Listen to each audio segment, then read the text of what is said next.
স্বাগত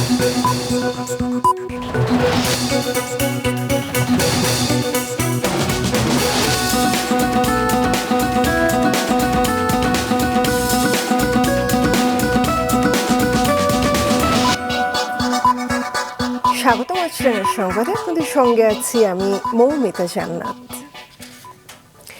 রাজধানীর foreign service একাডেমির দোয়েল হলে আজও চলছে জাতীয় ঐকমত্য কমিশনের দ্বিতীয় ধাপের চতুর্থ দিনের সংলাপ। বেলা 11:30টায় এই আলোচনার সূচনা হয়। আজকের আলোচনায় মূলত দুটি গুরুত্বপূর্ণ বিষয়কে কেন্দ্র করে রাজনৈতিক দলগুলোর মধ্যে মতবিনিময় হচ্ছে। বিষয়গুলো হলো রাষ্ট্রপতির নিয়োগ পদ্ধতি ও জেলা সমন্বয় কমিটি প্রতিষ্ঠার প্রস্তাবনা।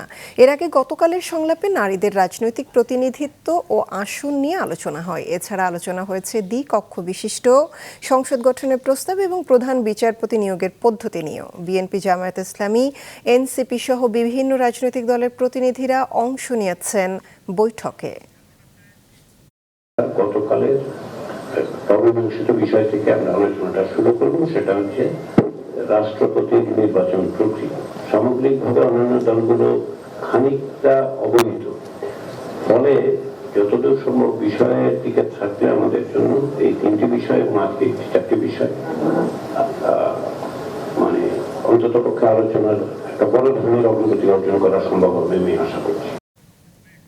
দর্শক, রাজনৈতিক দলগুলোর সঙ্গে জাতীয় ঐকমত্য কমিশনের আলোচনা প্রসঙ্গে সরাসরি জানাচ্ছেন সিনিয়র রিপোর্টার হাসনাইন তানভীর। তানভীর, আজকের আলোচনার এ পর্যন্ত অগ্রগতি কতদূর?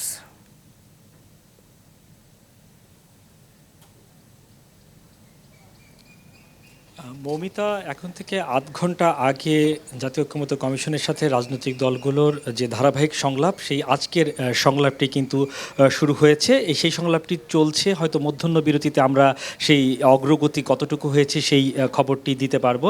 তবে বরাবরের মতোই প্রারম্ভিক যে বক্তব্য, সেখানে ঐকমত্য কমিশনের সভাপতি ডক্টর আলী রিয়াজ তিনি বক্তব্য রেখেছেন। তিনি যেটি জানিয়েছেন যে গতকাল আলোচনা যেখানে শেষ হয়েছিল কয়েকটি বিষয়ের মধ্যে, এর মধ্যে গুরুত্বপূর্ণ ছিল যে রাষ্ট্রপতি নিয়োগ প্রক্রিয়া, সেই প্রক্রিয়া নিয়ে রাজনৈতিক দলগুলোর মধ্যে কিছুটা দ্বিমত দেখা দিয়েছে।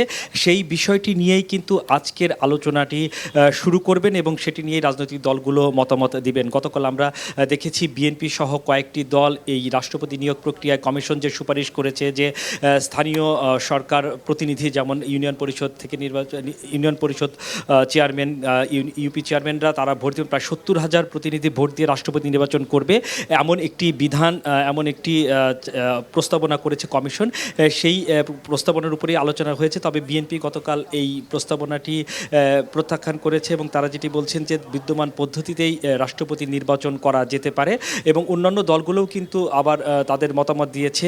জামায়াত, এনসিপি সহ তারা কিন্তু আবার সেই কমিশনের সুপারিশ অনুযায়ী তারা সেই পদ্ধতিতেই রাষ্ট্রপতি নির্বাচন চাইছেন। তো এই বিষয়টি নিয়ে কোনো সিদ্ধান্ত আসতে পারেনি এবং এ কারণেই কিন্তু আজ আবার আলোচনা চলছে। এই আলোচনার পাশাপাশি কিন্তু আজকে এজেন্ডায় আরও 3টি বিষয়কে গুরুত্বের সাথে দেওয়া হয়েছে আর রাখা হয়েছে, যেখানে বলা হচ্ছে যে প্রধানমন্ত্রীর মেয়াদ কতদিন হবে, কমিশন সেটি নিয়ে আলোচনা করবেন যদি সময় পান। এছাড়াও কিন্তু সংবিধান এবং রাষ্ট্রীয় মূলনীতি সেটি নিয়ে আলোচনার কথা রয়েছে এবং এছাড়া তার পরবর্তীতে যেটি রয়েছে যে নির্বাচনী এলাকা, যে আসন পুনর্নির্ধারণ এবং সেই নির্বাচনী আসন সীমানা যে নির্ধারণ, সেটি নিয়ে আলোচনা করার কথা রয়েছে। তো এই আলোচনা চলছে এবং আলোচনার মধ্যাহ্ন বিরতিতে হয়তো আমরা জানতে পারবে এবং একদম বিকেল নাগাদ এই আজকের আলোচনায় কি ফলাফল এলো সেটি সম্পর্কে জানতে পারবো। তো এই ছিল আমার কাছে ফরেন সার্ভিস একাডেমি থেকে সর্বশেষ। ধন্যবাদ তানভীর আপনাকে। জাতীয় ঐকমত্য কমিশনের আলোচনা প্রসঙ্গে জানালেন হাসনাইন তানভীর।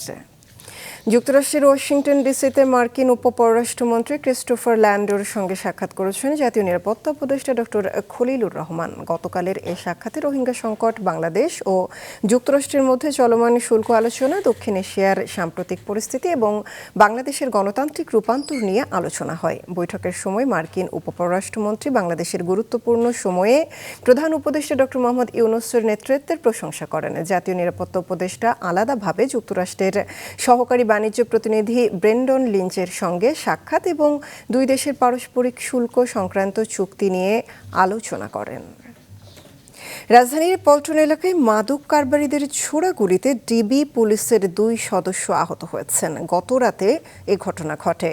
ডিবি লালবাগ বিভাগের সিনিয়র সহকারী পুলিশ সুপার এনায়েত কবির শোয়েব জানান, গোপন সংবাদের ভিত্তিতে পল্টনের কেন্দ্রীয় পুলিশ হাসপাতালের বিপরীত পাশে রাস্তার উপর একটি প্রাইভেট কারের গতিরোধ করার চেষ্টা করে পুলিশ। এ সময় ভেতর থেকে মাদক কারবারিরা গুলি চালায়। এতে এএসআই আতিক হাসান ও কনস্টেবল সুজন গুলিবিদ্ধ হন। পরে রাত 2:30টার দিকে গুলিবিদ্ধ অবস্থায় তাদের উদ্ধার করে ঢাকা মেডিকেল কলেজ হাসপাতালে ভর্তি করা হয়। এ ঘটনায় 3 মাদক কারবারিকে গ্রেফতার করা হয়েছে।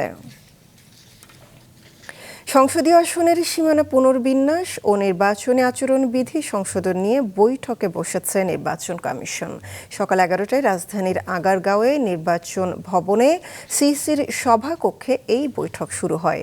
এএমএম নাসির উদ্দিনের নেতৃত্বে 7ম কমিশন সভা এটি। সিইসি ছাড়াও 4 নির্বাচন কমিশনার, ইসি সচিব ও সংশ্লিষ্ট কর্মকর্তারা উপস্থিত রয়েছেন বৈঠকে। সবার আলোচ্য সূচির মধ্যে রয়েছে রাজনৈতিক দল ও প্রার্থীর আচরণ বিধিমালা 2025, সংসদীয় আসনের সীমানা সংক্রান্ত এবং বিবিধ।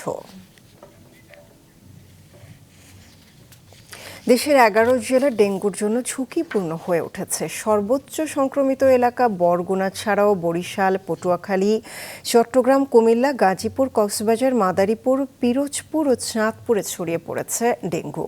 রোগতত্ত্ব, রোগ নিয়ন্ত্রণ ও গবেষণা ইনস্টিটিউট IEDCR এর জরিপ অনুযায়ী ঢাকার বাইরে ঝিনাইদহ, মাগুরা, পটুয়াখালী ও পিরোজপুরে এডিস মশার ঘনত্ব অত্যাধিক, যে কারণে ওই জেলাগুলো ডেঙ্গুর উচ্চ ঝুঁকিতে রয়েছে।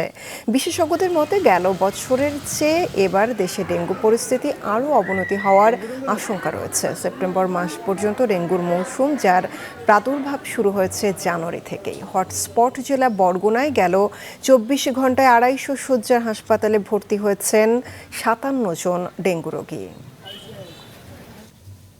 কিছুক্ষণ আগে গাজীপুর থেকে ডেঙ্গু পরিস্থিতি জানিয়েছেন আমাদের প্রতিনিধি ফরদিন ফেরদৌস।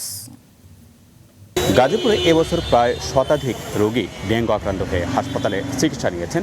আমরা সিভিল সার্জন অফিসের সাথে কথা বলে যেটা জানতে পেরেছি, গাজীপুরের যে 5টি উপজেলা রয়েছে সেই উপজেলা যে সরকারি হেলথ কমপ্লেক্স, সেই হেলথ কমপ্লেক্সগুলোতে ডেঙ্গু রোগীদের চিকিৎসা সেবা দেওয়া হচ্ছে এবং প্রত্যেকের রোগী যারা ভর্তি হবে তাদেরকে বলে দেওয়া হয়েছে তারা যেন সবাই মশারি ব্যবহার করে এবং তাদের জন্য আলাদা ওয়ার্ডের ব্যবস্থা করা হয়েছে। তবে মশক নিধনে সিটি কর্পোরেশনের তরফে যে ব্যবস্থাগুলো থাকবার কথা, বিশেষ করে যে মশক নিধনের যে কার্যক্রম গ্রহণ করার কথা, সেটি আমরা ওই অর্থে আসলে বেগমান হতে দেখিনি। রুটিন ওয়ার্ক যা আছে তা দায়সারাভাবে করা হচ্ছে। আন্তর্জাতিক ইরান ইসরায়েল সংঘাতে যুক্তরাষ্ট্রের সরাসরি জড়িয়ে না পড়ার দাবিতে হোয়াইট হাউসের সামনে বিক্ষোভ করেছেন দেশটির নাগরিকরা। টানা 7ম দিনেও পাল্টাপাল্টি ক্ষেপণাস্ত্র ও বিমান হামলা চালিয়েছে দুই দেশ। ইরান ইসরায়েল সামরিক সংঘাত চলছেই। হামলা, পাল্টা হামলা আর হুঁশিয়ারির মাঝে পরিস্থিতি দিন দিন ভয়াবহ আকার ধারণ করেছে। হামলা চালিয়ে ইরানের অভ্যন্তরীণ নিরাপত্তা সদর দপ্তর ধ্বংসের দাবি করেছে ইসরায়েলি সেনাবাহিনী। ইরান ইসরায়েলে পাল্টা ক্ষেপণাস্ত্র হামলার পর বিমান হামলা চালায়। তবে ইসরায়েল জানিয়েছে ক্ষেপণাস্ত্র হামলা প্রতিহত করা হয়েছে। এদিকে হামলার জেরে ইসরায়েল বেন গুরিন আন্তর্জাতিক বিমানবন্দর অনির্দিষ্টকালের জন্য বন্ধ ঘোষণা করেছে। 7ম দিনের হামলায় ইসরায়েলের 3টি F-35 যুদ্ধবিমান ভূপাতিত করার দাবি করেছে তেহরান। 2 জন ইসরায়েলি পাইলটকে আটক করারও দাবি করেন তারা। ইরানে ইসরায়েলি হামলায় এ পর্যন্ত নিহত হয়েছে 639 জন, আহত হয়েছেন 1320 জন, জানিয়েছে যুক্তরাজ্য ভিত্তিক মানবাধিকার সংস্থা হিউম্যান রাইটস অ্যাক্টিভিস্ট। এদিকে ইরানের সর্বোচ্চ ধর্মীয় নেতা আয়াতুল্লাহ খামেনির টেলিভিশনে দেওয়া ভাষণের পর মার্কিন প্রেসিডেন্ট ডোনাল্ড ট্রাম্প জানান, যুক্তরাষ্ট্র ইরান ইসরায়েল সামরিক সংঘাতে জড়াবে কিনা সেই সিদ্ধান্ত শেষ সময় নেওয়া হবে।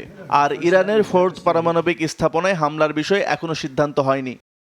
সংঘাতের কারণে যুক্তরাষ্ট্রের সাথে ইরানের পারমাণবিক আলোচনা চালানো অর্থহীন বলে জানিয়েছেন ইরানের পররাষ্ট্র মন্ত্রণালয়ের মুখপাত্র ইসমাইল বাকাই। এদিকে রাশিয়ার প্রেসিডেন্ট ভ্লাদিমির পুতিন জানিয়েছেন, ইরান এখন পর্যন্ত রাশিয়ার কাছে সামরিক সাহায্য চায়নি। জাতিসংঘের নিরাপত্তা পরিষদের বৈঠকে যুক্তরাষ্ট্রের আন্তর্জাতিক সংস্থা ব্যুরোর জ্যেষ্ঠ কর্মকর্তা ম্যাকয় পিট জানান, যুক্তরাষ্ট্রের নাগরিকদের উপরে হামলা হলে ইরানের পরিণতি হবে শোচনীয়। জাতিসংঘের মহাসচিব অ্যান্তনিও গুতারেস ইসরায়েল ও ইরানের মধ্যে চলমান সামরিক উত্তেজনায় আবারও গভীর উদ্বেগ প্রকাশ করেছেন বলে জানান মুখপাত্র স্টিফেন ডুজারিক। আসিফ আল আমিন, মাছরাঙা নিউজ ডেস্ক। এই ছিল এখনকার মতো। আমাদের পরবর্তী সংবাদ দুপুর 2টায় দেখার আমন্ত্রণ রইল।